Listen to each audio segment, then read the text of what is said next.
com um adiamento para novembro, mas teremos eleição este ano.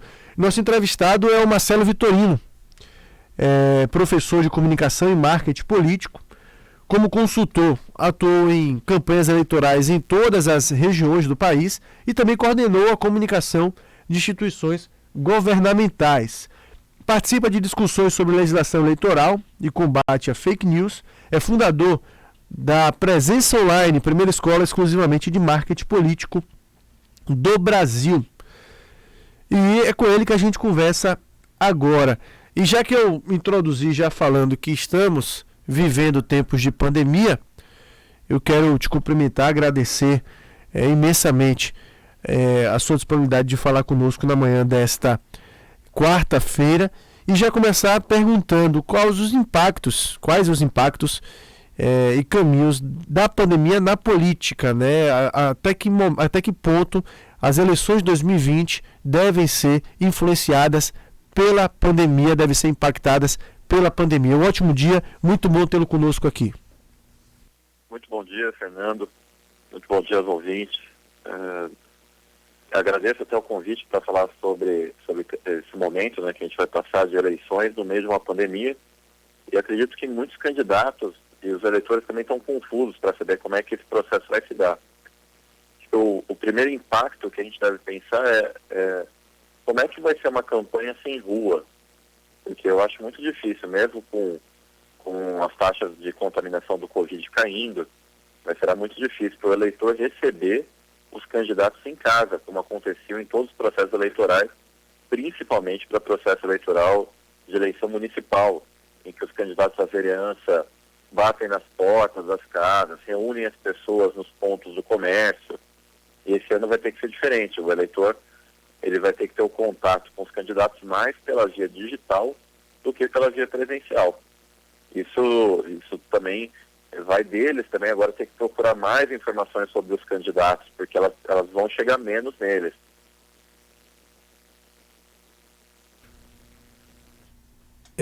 Pois é, então é uma situação realmente que a gente tem, eu até falava em outros momentos aqui, vai ser eleição sem, a gente brinca aqui na Bahia, fala sem beijar menino, você pegar o menino no colo, criança no colo e beijar a criança, realmente o momento é bem diferente. Você atuou como consultor em campanhas eleitorais em todas as regiões do país, também coordenou a comunicação de instituições governamentais, desde sempre a gente sabe que existiu fake news.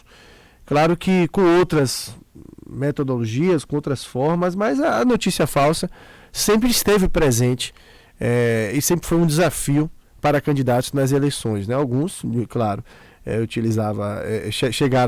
alguns chegaram a utilizar isso, o que não é recomendado, mas a gente sabe que muitas vezes acontece no jogo. Você poderia citar as campanhas que você fez e dizer se isso... Até que ponto isso atrapalhou as fake news? Até que ponto, mesmo sem... ajudou mesmo sem ser o objetivo da coisa, né? Algo que aconteceu entre candidatos distintos acabou mudando o rumo das eleições, até contra eles mesmos. O que você tem de experiência em relação a fake news, no momento que se discute tanto fake news, nesse momento agora, mas a gente sabe que a fake news acontece já há algum tempo aqui no país? Olha, eu comecei a fazer campanha há cerca de 20 anos. E desde lá a gente tem que lidar com boatos e a guerrilha virtual também. A guerrilha virtual ela se intensificou ali por volta de 2010, 2012.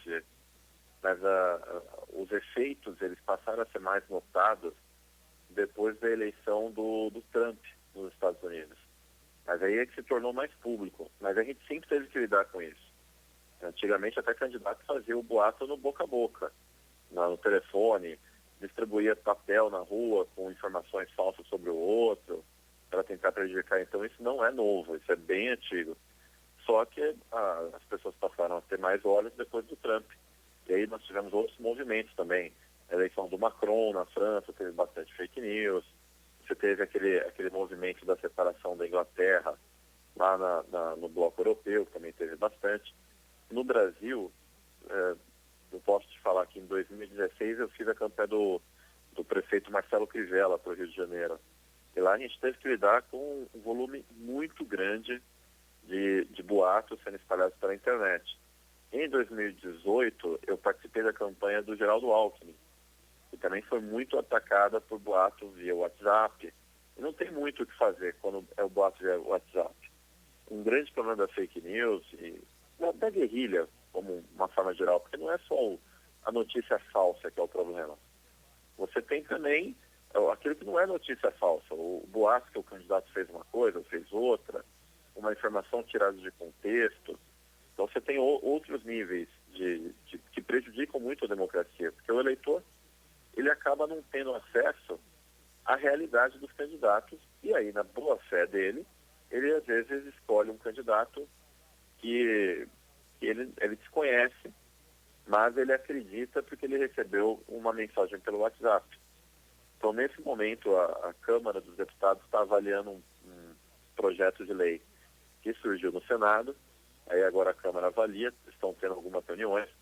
Então, o presidente Rodrigo Maia, ele está tocando esse projeto com celeridade. Quem é o coordenador dessa parte é o deputado Orlando Silva. E acredito eu que mesmo sendo um debate embrionário, ele vai ter algum resultado ainda nesse ano eleitoral. Como a eleição foi adiada, então o dia da eleição agora, 15 de novembro, então a gente já deve ter alguma mudança. As ferramentas também estão tentando fazer algo. O WhatsApp antigamente permitiu encaminhamento para muitas pessoas. Hoje ele já permite para 5 pessoas. E o usuário já encaminhou muitas vezes determinado vídeo ou mensagem, ele também alerta para esse tipo de coisa. Então a gente está num caminho de minimizar os impactos das fake news. Resolver 100% só com grandes mudanças na legislação.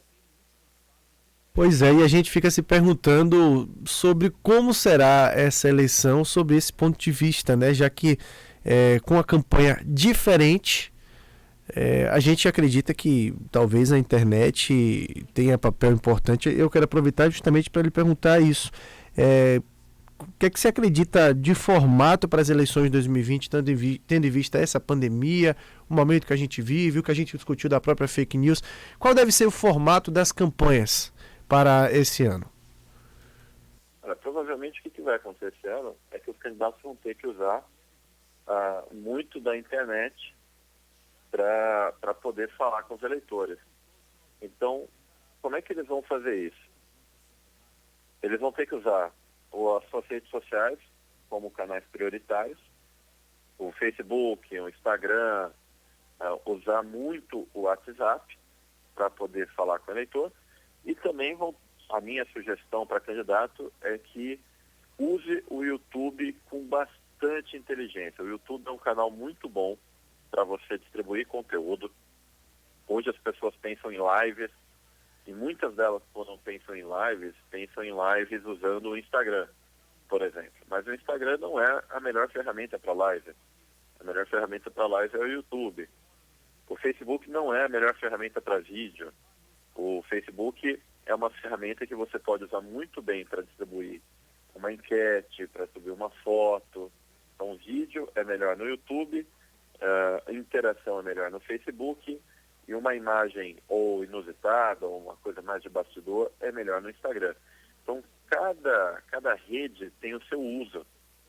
Não dá para tratar a internet como a mesma coisa. Não é igual a televisão. Na televisão, você só usa de uma forma. A internet não.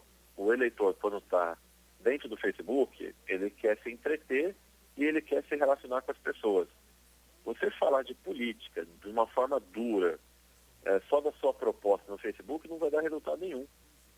Porque o eleitor ele não está esperando, quando ele acessa o Facebook, encontrar um político falando de projeto. Ele está esperando ver uma história legal, dar risada, ver alguma coisa que lhe chame a atenção ou que emocione de alguma forma. Então, a dificuldade dos candidatos agora é empacotar as propostas deles para uma rede social.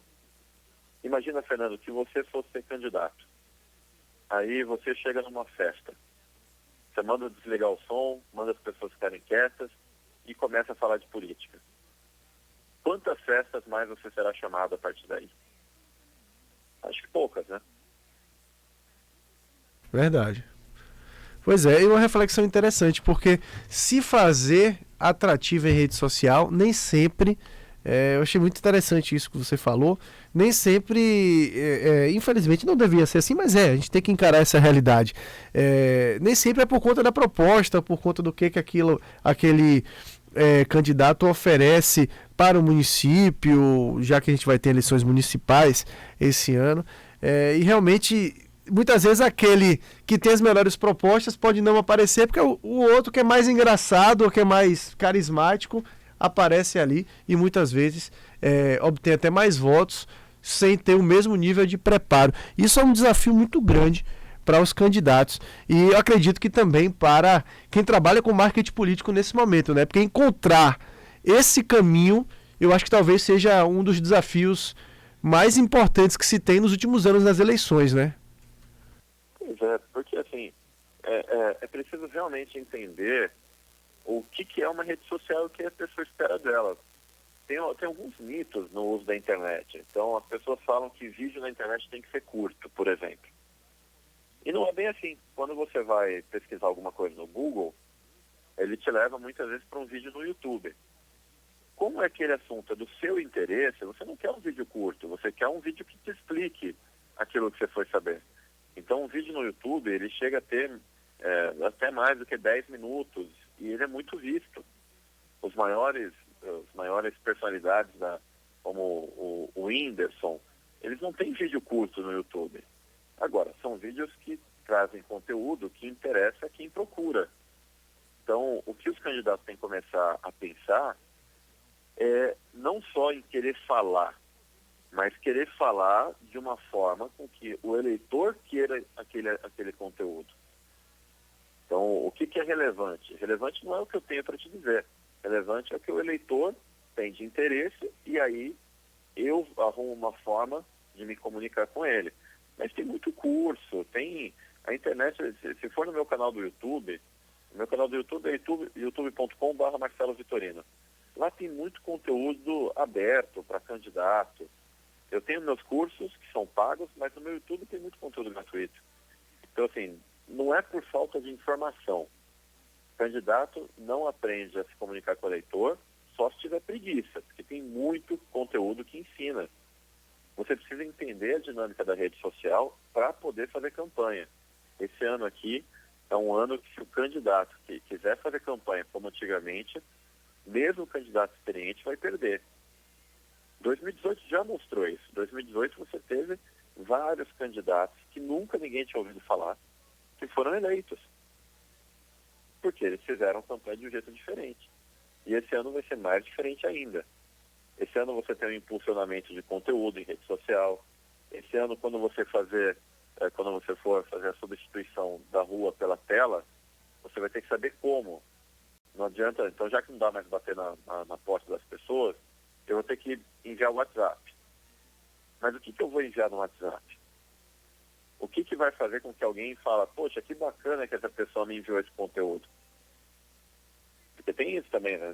O que eu recebo de bom dia no WhatsApp é uma das coisas mais terríveis que tem. É candidato a vereador que manda bom dia para os outros. E fica lá, bom dia, que você tenha um dia ótimo, maravilhoso. Imagina o eleitor hoje, deve estar recebendo um monte dessas mensagens. Aí não dá bola para nenhuma. Pois é, e fala-se muito também, Marcelo, que as eleições, que se eleger a um cargo público é muito caro. Isso, na sua opinião, é mito, é verdade, se confirma de fato com a realidade? E claro que deve mudar muito de região para região e de cidade para cidade, mas na sua opinião, qual que é o custo médio, pela sua experiência, de uma eleição em uma grande cidade brasileira para vereador e para prefeito? Claro, estou dizendo eleição de sucesso, né?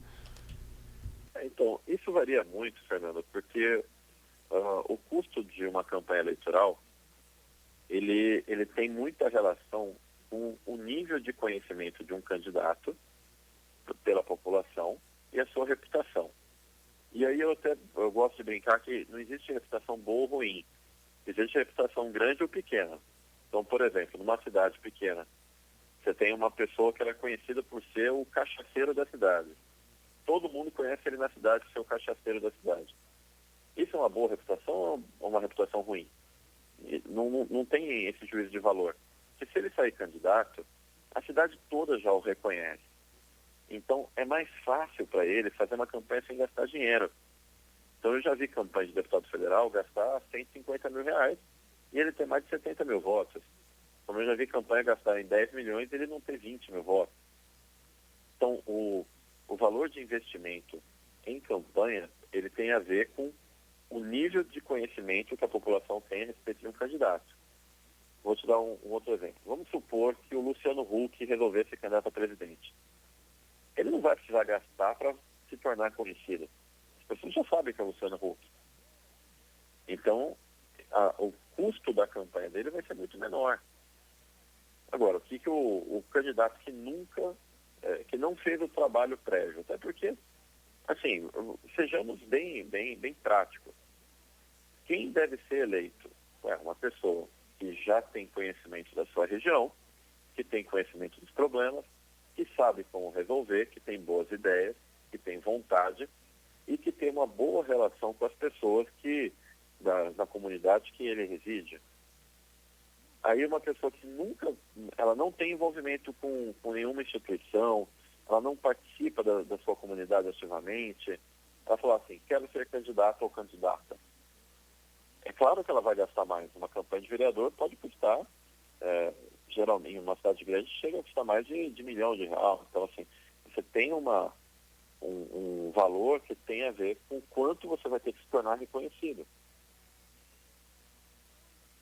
Bom, a gente sabe também que esse ano algumas questões foram levantadas, né? Ou foram reerguidas, aquelas que estavam mais adormecidas. Uma delas, com até a possibilidade de um possível adiamento das eleições, aliás, para outro ano, que não aconteceu, foi adiado dentro do próprio ano, passou a se falar de unificação das eleições. Voltou à tona este assunto. Qual a sua opinião a respeito disso? Você acha que funciona isso na prática ou a cada 2 anos fica melhor dividindo em cargos, já que são tantos cargos para votar também?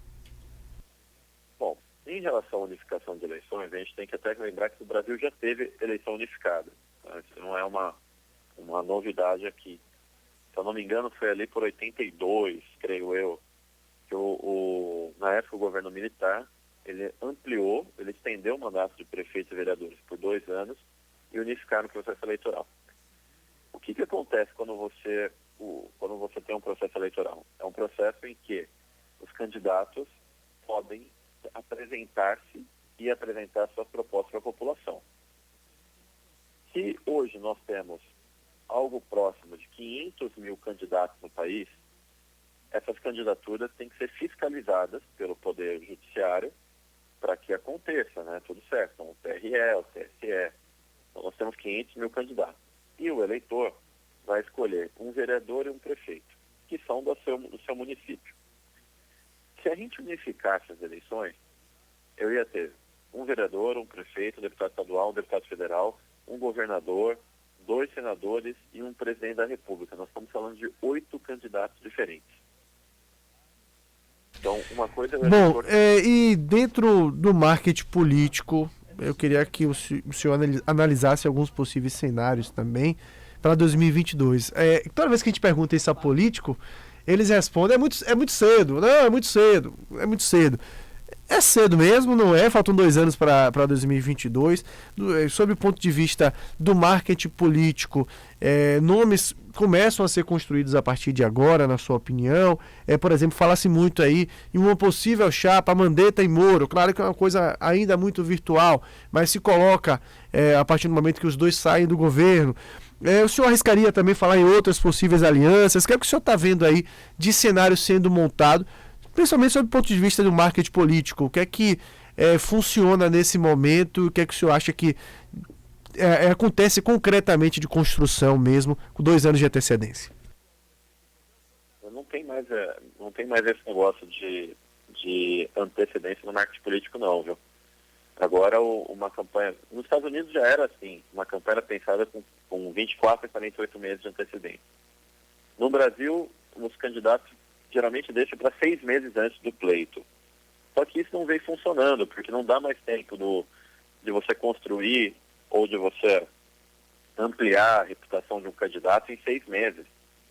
Então, não está cedo para discutir 2022. Para ser bem sincero, eu acho até que é uma discussão que já devia estar acontecendo. Em 2018, por exemplo, o candidato que venceu a eleição presidencial, que é o Jair Bolsonaro, ele já tinha se colocado como candidato a presidente desde a eleição anterior. Então, assim, ele já estava falando que queria ser presidente desde 2014. Então, não é cedo para discutir. Na verdade, é tarde para discutir. Você já tem que ir colocando quem serão as peças para até a população poder avaliar melhor.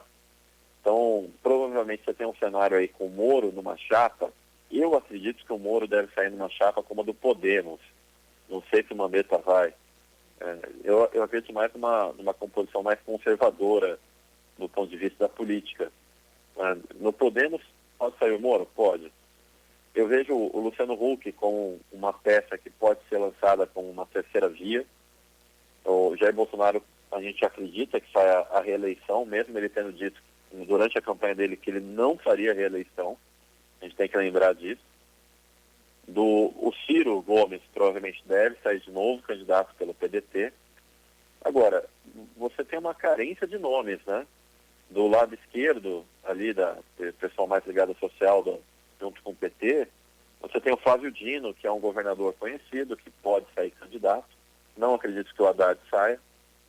Você deve ter uma composição diferente.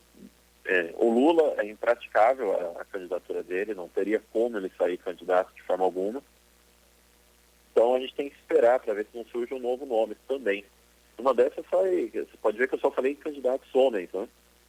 Mas e pode surgir uma candidatura de uma mulher.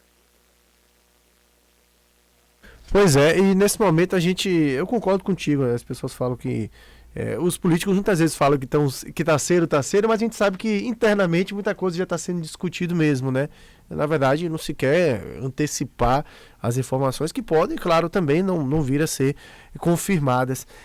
A gente agradece imensamente a sua entrevista aqui conosco, a sua disponibilidade de falar conosco. Muito importante a gente discutir marketing político, como você mesmo disse, com tanta antecedência a 2022, porque é necessário mesmo, e talvez em cima da hora para 2020, mas para analisar também a própria questão dos cenários e tudo mais, o que se vive no momento com a pandemia.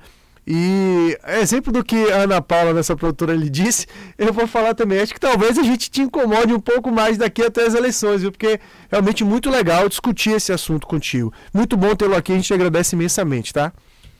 Obrigado, Fernando. Obrigado, ouvintes. E até breve. Valeu. Conversamos com o Marcelo Vitorino. Ele é especialista em marketing político, né? Bomba aí nas redes sociais, né? Tem canal no YouTube e tudo mais. E muitos políticos no momento têm, inclusive, até utilizado de materiais dele e tudo mais. É um homem experiente em eleições, né? Participou